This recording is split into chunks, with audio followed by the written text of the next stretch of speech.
안녕하세요. 베리드림입니다. 시들거리는 블루베리, 항상 병해충에 시달리는 나무. 왠지 나무의 때깔이 곱지 못해 찬밥 신세인 나무. 여러분들은 이런 나무들에게 어떤 처방을 하시나요? 설마 또다시 비료를 사용하시는 것은 아니겠죠? 블루베리 비료가 아닌 영양제 그리고 생리활성제인 해조액비인 멋진 녀석에 대해 그 특징과 올바른 사용 방법까지 해조액비의 모든 것을 자세히 알아보고 그동안 여러분들이 궁금해하시는 해조액비 제품에 대한 추천도 드려볼까 합니다.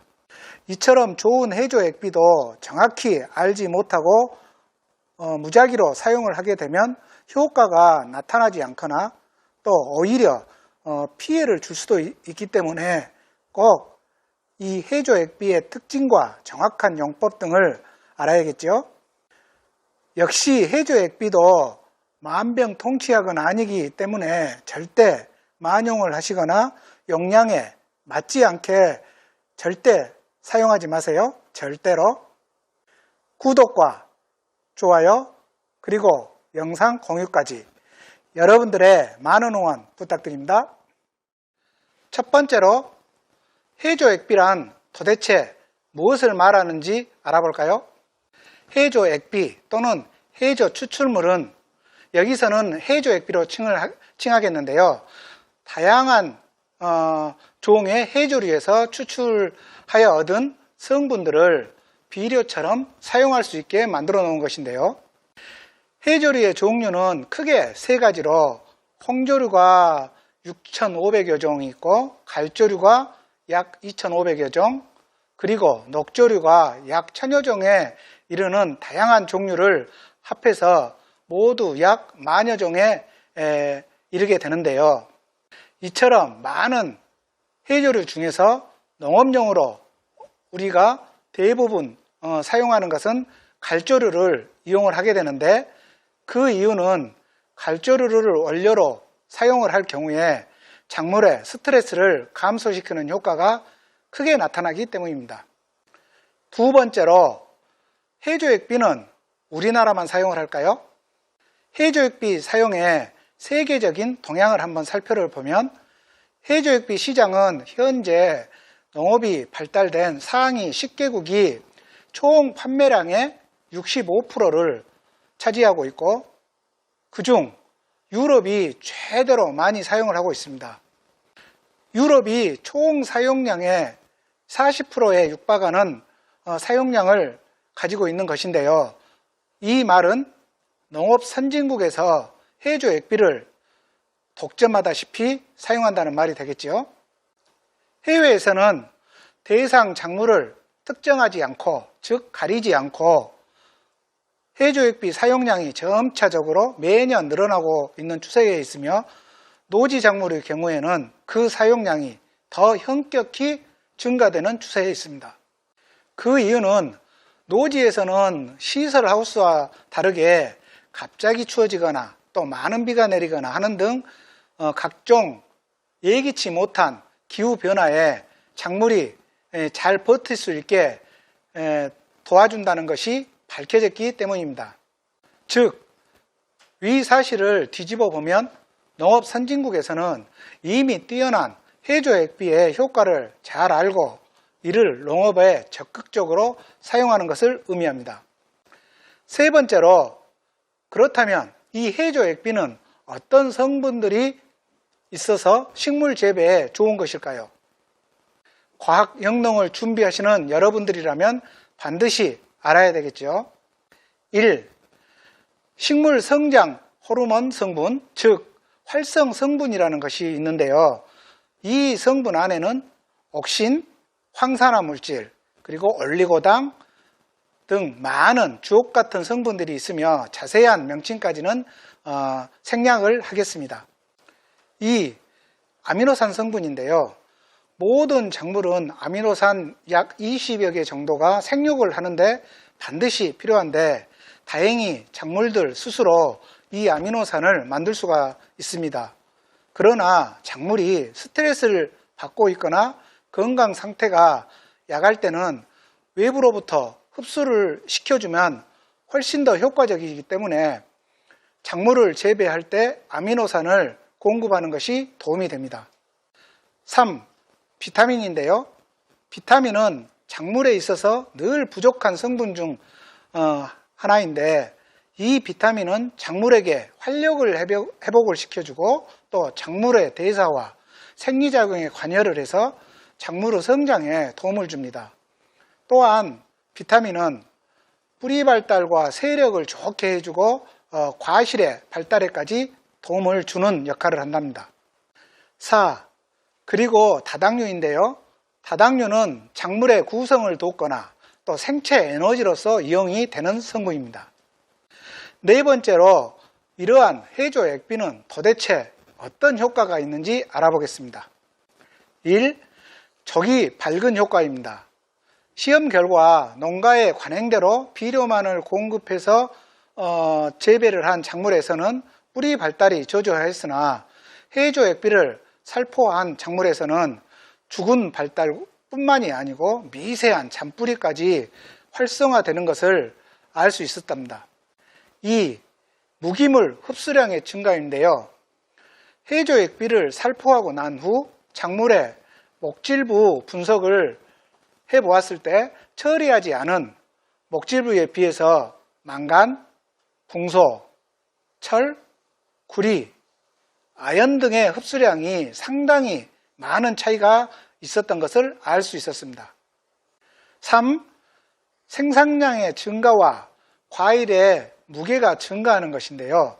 같은 면적에서 해조 액비를 살포하였을 때 약 10여 %가 증가를 하였고 과일의 무게도 훨씬 더 무거워짐을 알 수 있었습니다. 이와 같은 효과면을 정리해 말씀드리자면 해조 액비의 효과는 식물의 뿌리를 발달하게 해서 양분 흡수율을 상당히 올리게 하고 그로 인해서 자연스럽게 생산량을 증가하게 해주고 또 과일까지 품질을 올리는 데 효과가 뛰어나다는 것을 알 수 있었습니다. 다섯 번째로 해조 액비는 어떤 제품이 좋을까요?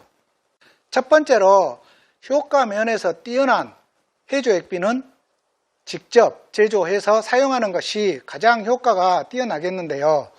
여기서 직접 제조 시 정말 중요한 점은 정확한 효과를 낼 수 있게 하기 위해 정확한 자재들의 준비와 또 제조 당시에 온도, 습도, 그리고 보관 장소를 모두 고려해서 정확한 용량을 사용을 하여 제조해야만 무늬만 액비가 되지 않고 실질적인 뛰어난 효과를 가진 액비가 되는 것을 명심하셔야 되는데요.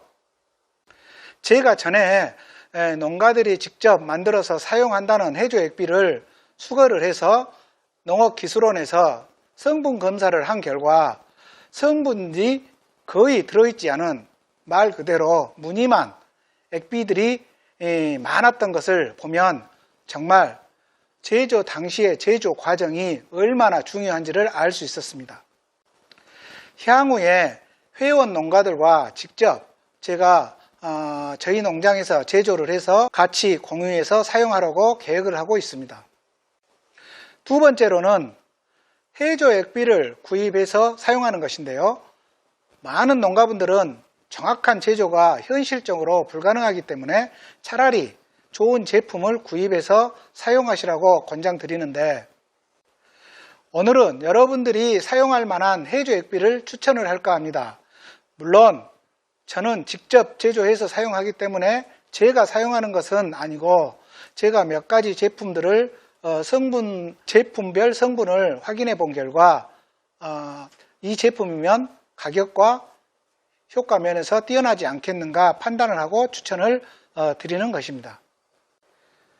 여러분이 꼭 이 제품이 아니라 하더라도 해조 액비를 고르시는 요령은 인터넷에서 쉽게 접할 수는 있는데요.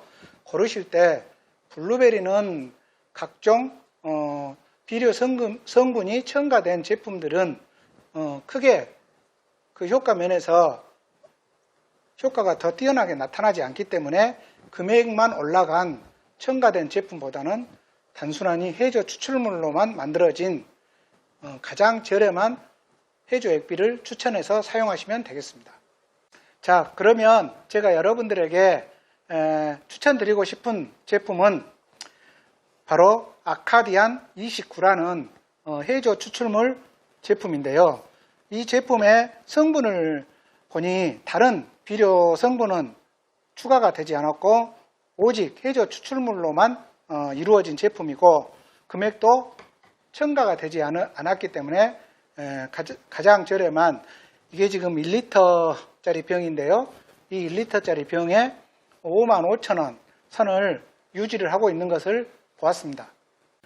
인터넷 네이버에서 아카디안 29를 검색하시면 회사별로 가격들이 약간씩 차등이 있기 때문에 고르시는데 참고를 하시면 되겠습니다.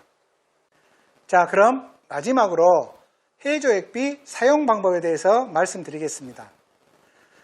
향후 회원 농가분들은 저와 직접 저희 농장에서 함께 제조를 해서 상황별로 제가 관주와 연면 살포 방법을 그리고 용량까지 알려드릴 것이고요.